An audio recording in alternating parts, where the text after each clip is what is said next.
సచితానంద సమర్థ సద్గురు సాయి మహారాజుకి జై. సాయి బిడ్డలందరికీ కూడా సాయినాథుని ఆశీర్వాదాలతో మనము 29వ అధ్యాయంలో ఉన్నామండి. నిన్న తెండూల్కర్ గారి కుటుంబం గురించి చెప్పుకున్నాం కదండి. అద్భుతం కదా, ఆ కుటుంబానికి బాబా ఇచ్చిన ఆశీర్వాదం మనం తెలుసుకున్నాము. ఈవేళ కెప్టెన్ హాటే ఈ భక్తుడి గురించి తెలుసుకుందామండి. కెప్టెన్ హాటే బికానేరులో ఉండేవాడంటే, బికానేర్ అనే ఒక ఊర్లో కెప్టెన్ హాటే గారు ఉండేవారండి. అతను బాబాకు చాలా ప్రీతికరమైన భక్తుడు.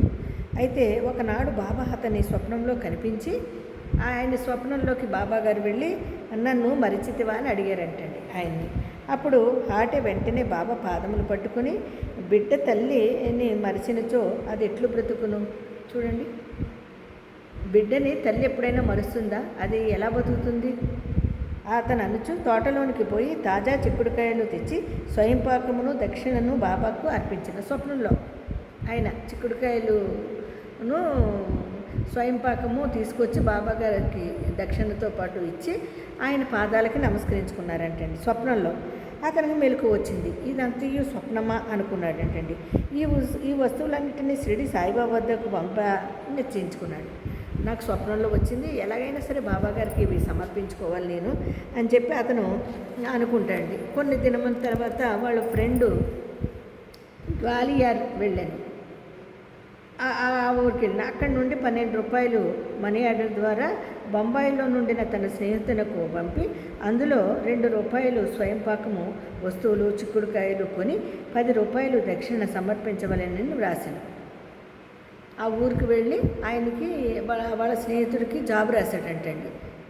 అప్పుడు లెటర్సే కదా, లెటర్స్ రాసి పంపించాడంటండి. ఇలాగ నువ్వు బాబా గారి దగ్గరికి షిరిడి వెళ్ళిన తర్వాత ఆయన స్నేహితుడికి నువ్వు షిరిడి వెళ్ళి స్వయంపాకము చిక్కుడుకాయలు 10 రూపాయలు దక్షిణ బాబా గారికి సమర్పించేటట్టు చెవుడు అని చెప్పి షిరిడిలో ఉన్న ఆయన స్నేహితుడికి రాస్తాడండి. ఆయన స్నేహితుడు ఏం చేస్తాడు, ఆయన చెప్పినట్టుగానే షిరిడీకి పోయి కావలసిన సామాను కొనుక్కుని, షిరిడీలో కావలసిన సామాన్ అంతా కొనుక్కుని చిక్కుడుకాయలు దొరకలేదు ఆ టైంలో. కొంచెం సేపు తర్వాత చూడండి బాబా గారే అన్నీనండి. ఆ భక్తుడు కోరిక నెరవేరడం కోసము ఒక శ్రీమూర్తి గంపలో చిక్కుడుకాయలు పెట్టుకుని రావడము.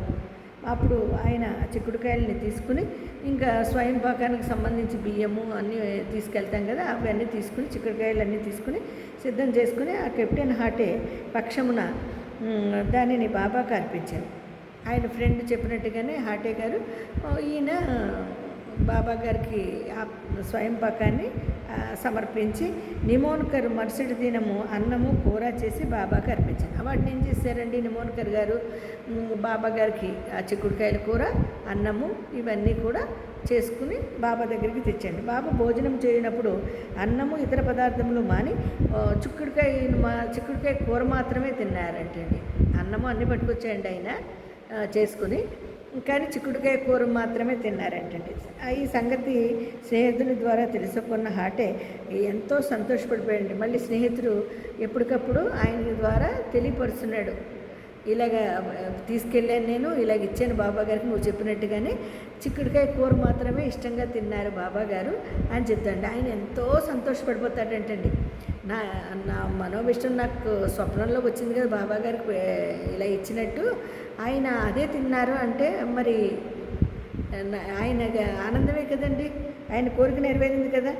ఆ తర్వాత పవిత్రము చేసిన రూపాయి, ఆయనకి 1 రూపాయిని కూడా పవిత్రం చేసి ఇచ్చారంటండి బాబా గారు. ఆయన మనోభిష్టాన్ని ఎలా అర్థం చేసుకుంటున్నారు చూడండి. ఇంకొకసారి హాటేకు తన ఇంట్లోని బాబా తాకిన పవిత్రమునర్చిన రూపాయిని ఉంచవలనని కోరిక కలిగాను. ఆయన హాటే గారికి అనిపించిందండి, బాబా గారికి రూపాయి ఇచ్చి ఆయన పవిత్రం చేసిన ఆయన చేతులతో నేను ఆ రూపాయిని తీసుకోవాలి అని. షిరిడీకి పోయి స్నేహితుడికి ఒకడికి తటస్థపడగా వాని ద్వారా హాటే రూపాయి పంపింది. స్నేహితుడు ద్వారా మళ్ళీ హాటే గారు ఆయనకి రూపాయి పంపించి మామూలుగా పంపించారు అంతే. కానీ ఈయన మనోభిష్టం ఏంటండి, ఆయన బాబా గారు తాకిన తర్వాత ఆ రూపాయిని ఆయనకి ఇస్తే ఆయన దాచుకుంటాడు. ఆ విధంగా ఈయన ఆలోచన. మరి దాన్ని బాబాగారు ఏ విధంగా గ్రహిస్తారో చూద్దామండి. ఆ స్నేహితుడు షిరిడీ చేరాను. బాబాకు నమస్కరించిన పిదప తన గురుదక్షిణ సంఖ్యను బాబా దానిని జేబులో వేసుకున్నాను. తరువాత హాటే ఇచ్చిన రూపాయిని ఇవ్వగా మామూలుగా ఆ స్నేహితుడు వెళ్ళాడండి. ఆయన దక్షిణ సమర్పించుకున్నాడు. ఆ తర్వాత హాటే గారు ఇచ్చిన రూపాయిని కూడా ఆయనకి ఇస్తాడు. దాన్ని బాబాగారు ఒకసారి అటు ఇటు తిప్పి చూసి తన కుడి చేతిని బొటన వేలుతో పైకి ఎగరవేసి ఆడి ఆ స్నేహితునితో ఇట్లా నేను ఎగరవేసి ఆడారు. దాంతో ఆ తర్వాత ఆ స్నేహితుతో ఇలాగ అంటారండి, దీనిని దాని యజమానికి ఊది ప్రసాదంతో కూడా ఇచ్చివేయము. నువ్వు దీన్ని ఇచ్చేటప్పుడు నీ స్నేహితుడికి ఊది ప్రసాదం తెయ్యి అన్నారండి. ఆయన అక్కడ అనుకుని పంపించాడు కదండి. ఈయనకి ఆ విషయం తెలీదు, కానీ ఆయన స్నేహితుడికి ఇలాగేమని సరే వెంటనే దీనిని దాని యజమానికి ప్రసాదంతో కూడా ఇచ్చివేయం, నాకేమీ అక్కర్లేదని చెప్పుము, శాంతముగా సంతోషముగా ఉండమనేను. ఆ స్నేహితుడు గ్వాలియర్ తిరిగి వచ్చాను. మళ్ళీ ఆ ఊరికి వచ్చి ఆ స్నేహితుడికి ఇక్కడ జరిగిందంతా చెప్పి ఈ రూపాయిని బూది ప్రసాదాన్ని కూడా ఆయనకి ఇవ్వడం జరుగుతుందండి. హాటేకు బాబా పవిత్రము చేసిన రూపాయి ఇచ్చిన జరిగిందంతా చెప్పాను. ఈసారి హాటే మిక్కిలి చాలా సంతోషపడిపోయాడు. ఏంటండి, నువ్వు ఇచ్చిన రూపాయి ఇవ్వడమే కాకుండా నీకు ఊది ప్రసాదం ఇచ్చి బాబాగారు నిన్ను శాంతంగా సంతోషంగా ఉండమన్నారు అని చెప్తాడండి ఈయన. ఆయనకి ఎనలేని ఆనందము సంతోషం కలిగి బాబా సద్బుద్ధి కలుగజేయనని గ్రహించాను. మనస్పూర్వకముగా కోరుటచే బాబా తన కోరికను యథాప్రకారంగా నెరవేర్చునని సంతసించాను.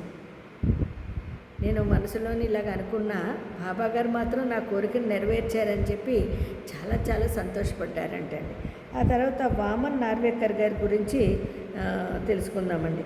చదువువర్లు ఇంకొక కథను వినేదరుగాక. వామన్ నార్వేకర్ గారు అన్న అతడు బాబాను మిక్కులు ప్రేమించేవాడు. అతడు ₹1 తెచ్చాను. వామన్ నార్వేకర్ గారు ₹1 తెచ్చాడంటండి. ఆయన దానిని ఒక ప్రక్కకు చూడగా ఒక ప్రక్క సీతారామ లక్ష్మణులు ఉన్నారంటండి, ఇంకో ప్రక్క హనుమంతుడు ఉన్నాడంటండి ఆ రూపాయి బిళ్ళ మీద. అయితే అతడు దానిని బాబాకి ఇచ్చాను. బాబా దానిని తాకి పవిత్రమునొచ్చి ఊది ప్రసాదంతో తనకి ఇవ్వవలెనని అతని కోరిక. అతను ఏమనుకున్నాడండి,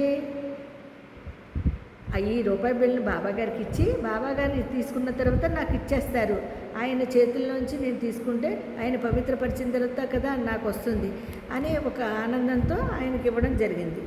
కానీ బాబా ఏం చేశారో చూడండి. బాబా దానిని తాకి పవిత్రమునర్చిన ఊది ప్రసాదము తనకి ఇవ్వవల్లని అతని కోరిక. కానీ బాబా దానిని వెంటనే జేబులో వేసుకునేను. బాబాగారు ఏం చేశారంటే వెంటనే జేబులో వేసుకున్నారంట.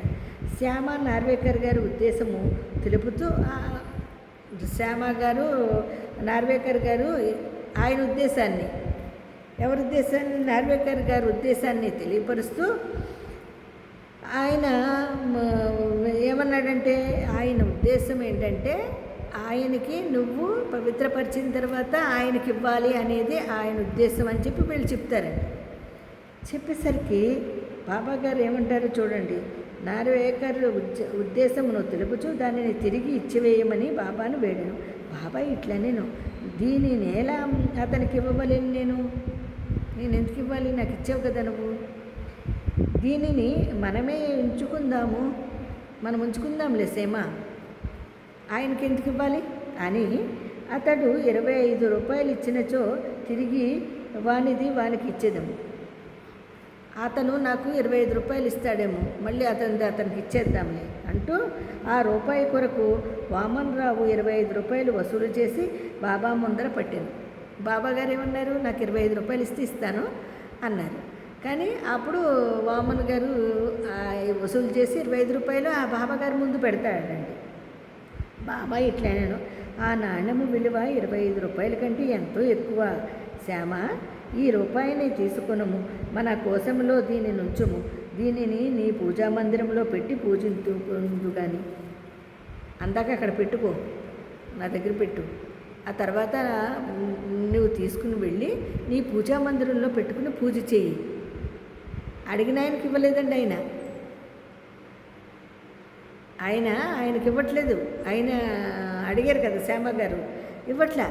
కానీ ఈయనకి శ్యామ గారికి ఇచ్చారు. అప్పుడు ఆయన అంటాడు చూడండి, దీనిని నీ పూజా మందిరంలో పెట్టి పూజించు. బాబా ఎందులకి మార్గము అవలంబించారో అడుగట్టుకి ఎవ్వరికి సాహసము లేదు, ఎవరు సాహసించలేరు. ఎందుకు ఇలా చేస్తున్నారు బాబా అని అడగడానికి, ఎందుకంటే ఆయనది ఎవరిదండి, వామన్ నార్వేకర్ గారిది. మరి ఆయన డబ్బులు ఆయనకి ఇవ్వకుండా ఆయన ఏం చేశారండి, ఇంతకు ముందైతే ఆయనకి ఇచ్చేశారు. ఎవరికి, ఆయన స్నేహితుడు ఈ కెప్టెన్ హాటే గారికి పవిత్రపరిచిన డబ్బులు ఇచ్చేశారు. ఈయనకి ఇవ్వట్లే. ఈయన కూడా అదే ఉద్దేశంతో కదా ఇచ్చాడు, మరి ఇచ్చేయాలి కదండి. చూడండి బాబా ఎందుకు అంటే మనం మంచి ఏదో ఉంటుందండి అక్కడ, అది మనకు మంచి జరగడానికే. ఒక భక్తుడికి అలా చేసి ఒక భక్తుడికి ఇలా చేసి అనేది కాదండి అక్కడ. ఎవరికి ఏది ఇస్తే మంచి, ఏ విధంగా చేస్తే మంచి అనేది ఆయన తెలుసండి. ప్రతి బిడ్డని కూడా ఒక తల్లి కంటే ఎక్కువగా ప్రేమతో వాళ్ళకి ఎటువంటి ఆపద రాకుండా కాపాడుతాడండి మన సద్గురు సాయినాథుల వారు. మరి అలాగే ఆయనకి ఇవ్వకుండా, ఆయన ఆశపడితే ఆయనకి ఇవ్వకుండా మరి బాబాగారు శ్యామకిచ్చి, శ్యామని నీ పూజా మందిరంలో పెట్టుకుని నువ్వు పూజ చేయి అంటారు. కానీ ఇలా ఎందుకు చేసావు బాబా అని అడగడానికి ఎవరికి ధైర్యం చాలదండి. భగవత్ స్వరూపుడు సద్గురు సాయినాథుల వారు, ఆయన మనం ఎలా ప్రశ్నిస్తామండి, ప్రశ్నించకూడదు. కాబట్టి 29వ అధ్యాయంలోని చూసారా, భక్తులకి బాబాగారు యొక్క ఆశీర్వాదాలు ఎంత అద్భుతంగా అందినయోని. నిజమే కదండి. ఈరోజు కూడా ఆనాటి ఆ భక్తులు ఎంత పుణ్యాత్ములో, ఈనాడు ఈ మన సాయి భక్తులు కూడా అంత పుణ్యాత్ములు అండి. ఎందుకంటే ఆయన్ని తలుచుకోవడమే పుణ్యం అండి, ఆయన నామస్మరణే మనకి ఎంతో పుణ్యం అండి. మరి దీన్ని బాబాగారి స్మరణతో మనం కూడా ఆనాటి ఆ భక్తుల్లాగా ప్రతిరోజు ప్రతి క్షణము ఆయన ఆశీర్వాదాన్ని పొందాలని కోరుకుంటూ 29వ అధ్యాయం కంప్లీట్ అయిందండి. మళ్ళీ రేపొద్దున్న 30వ అధ్యాయంలోని మళ్ళీ చెప్పుకుందామండి. అంతవరకు సాయిరామండి.